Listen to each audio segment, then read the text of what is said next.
da iawn I chi gyd, a chroeso cynnes i'r gwasanaeth ar y sil arbennig hwn, sil y palmwydd neu sil y blodau. O dan amgylchiadau arferol, fe fydden ni heddi, pe bai gyda ni oedfa yn y capel, yn dosbarthu croes balmwydd I bob aelod yn y gynulleidfa. A'r hyn ni'n gwneud wedyn yw gafel yn y groes a gweddio gweddi'r groes balmwydd gyda'n gilydd. Felly gael gwahodd chi yn awr I ymuno fi yn y weddi honno. Gweddiwn. O dad, fe drown ni atat yn awr ar y bore arbennig hwn, a nynen dal y canghenna'r palmwydd I goffau taith fuddugoliaethu sy'n gwaredwr Iesu, fel brenin, yn ostyngedig ar ebol asyn, I mewn I Jerusalem, y ddinas sanctaidd. Ac fe unwn ni yn awr gyda'r saint yn y nef ac ar y ddeiar yn yr hosanna I fab Dafydd. Bendigedig yw'r un sy'n dod yn enw'r arglwydd, hosanna yn y goruchaf. Fe gofiwn arglwydd yn wylaidd bod y ffordd wedi arwen at fryn Calfaria. Fe gofiwn am yr aberth, am y ring a'r gwawd, a bricell fain a'r goron ddraen. Helpa ni y bore hwn I addunedi fod yn weision buddiol I ti. Bendithia'r palmwydd a bendithia ninne hefyd, I fod yn dystion o ddatgyfodiad gogoneddus ac yn dystion i'th waith gwaredigol yn ein plith ni. Na foed ein hosanna ni fyth yn ddistaw. Ac I ti o Dduw yn dad, mab ac ysbryd glân, y bwr clod a'r mawl, y parch a'r bri, heddi ac am byth. Yn a thrwy Iesu Grist ein gwaredwr. Ein tad yr hwnnwyt yn y nefoedd, sancteiddi'r denw, deled y deyrnas, gwneler dy wyllus, megis yn y nef, felly ar y ddeiar hefyd. Dyro I ni heddiw ein bara beinyddiol, a madda I ni ein dyledion, fel y myddyiwn unna i'n dyledwyr. Ac nag arwain ni brofedigaeth, eithir gwared ni rhag y drwg. Canes iddo ti o'r deyrnas, a'r nerth, a'r gogoniant, yn oes oesoedd. Amen.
Pan ddaeth yn agos I Jerusalem a chyrraedd Bethfage a mynydd yr Olewydd, yn anfonodd Iesu ddau disgybl gan ddweud wrthynt, ewch i'r pentre sydd gyferbyn â chwi, ac yn syth fe gewch asen wedi rhwymo ac ebol gyda hi.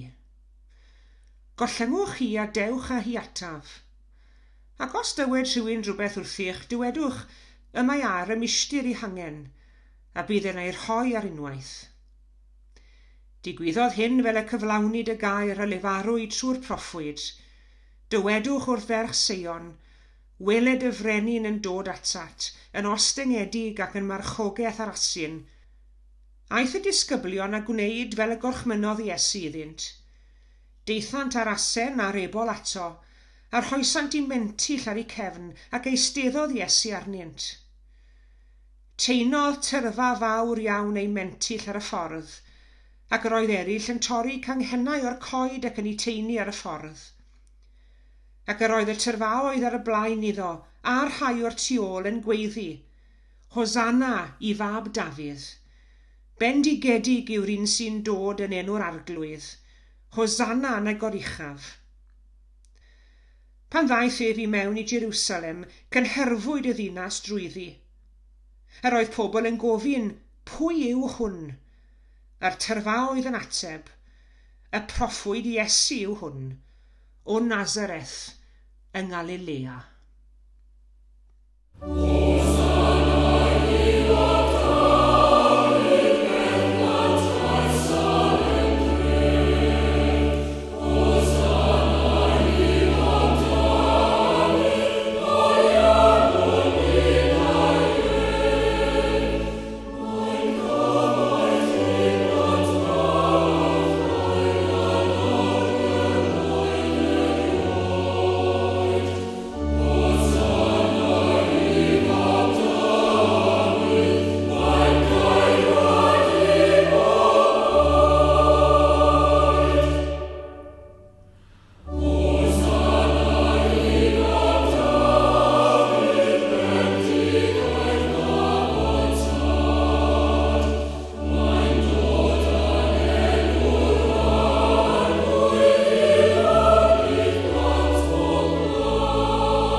Heddi ar Sul y Blodau neu Sul y Palmwydd, y mae'n gychwyn wythnos arbennig iawn yn y calendr yr Eglwys Gristnogol, sef yr wythnos fawr.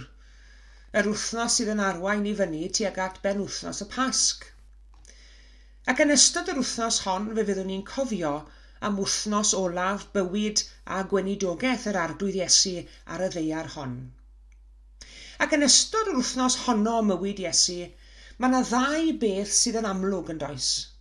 Y peth cynta yw brigau'r palmwydd, y brigau hynny'n cael ei chwifio, ac yn ail wedyn y groes.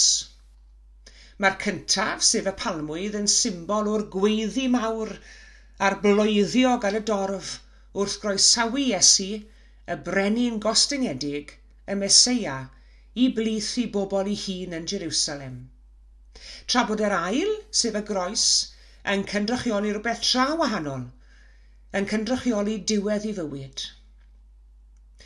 Mewn erthygl a ddarllenes i'n ddiweddar, fe ofynnwyd y cwestiwn pam na fabwysiadwyd y palmwydd fel symbol gan Gristnogaeth. Wedi'r cwbl mae'n symbol sy'n cynrychioli digwyddiad mwy llawen ac yn ein atgoffa ni o'r Hosanna i Grist. Ond fe wyddon ni'n iawn na fydde'r eglwys Gristnogol wedi goroesi, na fydde hi wedi goroesi ar hyd canrifoedd ei hanes gyda dim ond deilen balmwydd ar ei hallor. Mae i'r groes ystyr dyfnach o lawer na'r palmwydd. Mae'r groes yn treiddio'n ddyfnach o lawer nac unrhyw beth arall sydd yn gysylltiedig ac unrhyw brofiad a ddaeth ac a ddaw eto i'n rhan ni. Mae'r groes yn symbol sy'n cynrychioli achubiaeth a gwaredigaeth. Ac ar sul y palmwydd, wrth i ni weld Iesu yn gorymdeithio i fewn i ddinas Jerusalem, y ddinas sanctaidd, ac ymlith Hosannas y dorf, gadewch i ni atgoffa'n hunain ta wynebu pobl a oedd mewn angen dybryd am waredwr oedd ei brofiad. Pobl yr enghraifft tebyg i'r offeriadon nad oedd yn awyddus o gwbl i weld eu heglwys sy'n iongred yn cael ei disturbio. Neu'r cyfnewidwyr arian nad oedd yn awyddus o gwbl i'w byrddau gael ei troi drosodd rhag iddynt golli unrhyw elw. Neu'r gwleidyddion, enghraifft Caiaffas, yn chwarae gemau hunanol ei hunain. Neu'r bobl diasgwrn cefen, enghraifft Peilat, yn golchi dwylo o'i cyfrifoldebau. A beth am y milwyr Rhufeinig, a oedd yn barod iawn i foddhau i floedd y dorf nes mlaen yn yr wythnos, croeshoeliau'r ef. Nid yw'r byd erioed wedi bod yn bryn o bobl o'r un anian ac o'r un cymeriad a'r rhai y wynebodd Iesu yn ystod ei ddyddiau olaf ar y ddeiar hon. Ond heddiw, ar sul y palmwydd 2021, nid dathlu'r beiau, nid dathlu'r drwg a wnawn ni, ond dathlu bod gwaredwr a dathlu bod gwaredigaeth. Mae'r wythnos fawr neu'r wythnos sanctaidd yn dathlu'r gwirionedd sydd wrth wraidd ac wrth galon yr efengil Gristnogol, sef gwaith achubol Iesu Grist yn y byd. Daeth gwaredwr gwyw i ddynion o newydd da. Ac wrth gwrs bu Iesu Grist mewn brwydr, a'r frwydr honno'n frwydr ysbrydol ac yn frwydr emosiynol yng ngardd Gesemane, ac mi roedd hi'n frwydr ungol, a'i chwys fel dafnau o waed, wrth iddo geisio brwydro i foddhau ewyllus Duw. Na, nid oes gan neb gariad mwy na hyn, sef bod hi'n rhoi einios dros ei gyfeillion. Duw cariad yw. Mae'r wythnos yn cychwyn gyda'r palmwydd ac yn gorffen gyda'r groes. Ond concro erchylldere'r groes o wnaeth Iesu, ac nid concro rhywbeth mor llipa a deilen balmwydd. Does fawr o syndod felly taw'r groes ac nid palmwydd, a honno'n groes garw a chreulon a fabwysiadwyd fel symbol gan Gristnogaeth. Ond am heddi, gwrandawn ar yr Hosannas, gwrandawn ar floedd y dorf, bendigedig yw'r un sy'n dod yn enw'r arglwydd, Hosanna yn y goruchaf. Ond gwnawn hynny gyda'r groes o'n blaen ni hefyd, a chyda'r groes yn ein meddyliau ni. Gan gofio na dod i Jerusalem fel brenin milwriaethus a wnaeth Iesu, ond fel tywysog tangnefedd. Nid dod ar gefn ceffil mawr cryf, ond dod yn ostyngedig ar ebol asyn. Ymlwybrwn yn weddigar a myfyrgar drwy'r wythnos sydd o'n blaen yng nghwmni Iesu. Ddewch chi gyda ni ar y daith.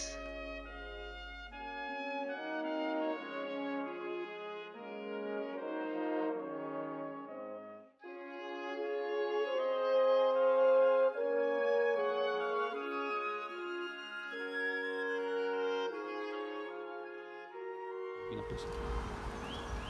Diolch yn fawr iawn i chi gyd am eich cwmni yn yr oedfa heddi. Ymunwch â ni bob dydd yn ystod yr wythnos hon, wythnos y Pasg, ar gyfer myfyrdod boreol, ac yn ar y Sul nesaf, ymunwch â ni ar gyfer oedfa Basg Undeb yr Annibynwyr Cymraeg. Yn y cyfamser, cadwch yn ddiogel ac yn iach. Gras ein harglwydd Iesu Grist a chariad Duw a chymdeithas yr ysbryd glân a fyddo gyda ni oll. Amen.